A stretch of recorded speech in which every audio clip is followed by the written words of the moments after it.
About 300 students at the School of Medicine and Health Sciences at the Taurama Campus of the University of Papua New Guinea in Port Moresby are affected as a result of the 3-week boycott of classes.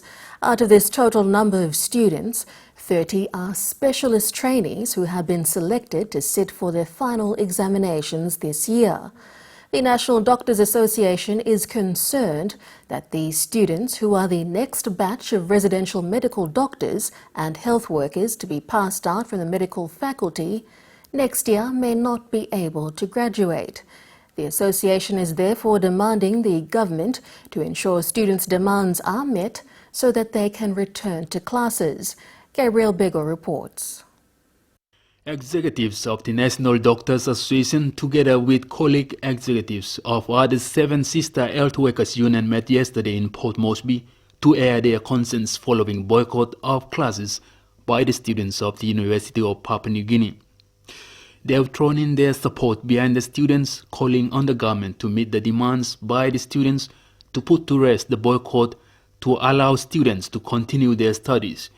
The students boycotted classes for 3 weeks, protesting for Prime Minister Peter O'Neill to step down from office and present himself for a police interview over allegations relating to legal bills paid to a law firm. I'm still concerned about our students who have been held now. It's now 3 weeks now. Going into the 3 weeks. And the School of Medicine, as you know, is the School of Medicine produces medical doctors, specialist nurses,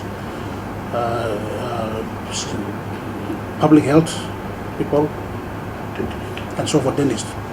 So by the process of them not going to school, and if the mass closure happens, that will be behind by 2 years. The health workers' unions are concerned the boycott has affected students, including the students of the School of Medicine and Health Science Taurama Campus. Our School of Medicine training is that if you lose a year, you are foregoing 2 years of training. So because of that, we will basically be losing a lot of our health workers. So it is all the time we appeal to the government, all right, to make this right decision. All right, decision that is right that the student goes back to school. The adverse effect is that if there is no better outcome of the students' demand, and if government move to force early closure of the university or a mass withdrawal by students, will affect the health sector. The situation touched us. They stepped on our foot. They touched our factory that produces doctors, dentists, pharmacists, lab technicians, specialist medical officers. We have got, close to 30 specialists who are supposed to sit for exams this year and qualify as specialists. With the closure of the medical school, which is part of the university, that means that these specialists will not be out for specialist duties next year. And we will lose about 40 doctors. We have got a very tight schedule. There is no other medical school in the country. And so, if these medical students, the final year medical students, do not make it because of this situation, that means that the gap for 2017 intake as Resident Medical Officer 1, RMO 1, is not there. It impinges and it touches us and it disturbs the patient care that we do.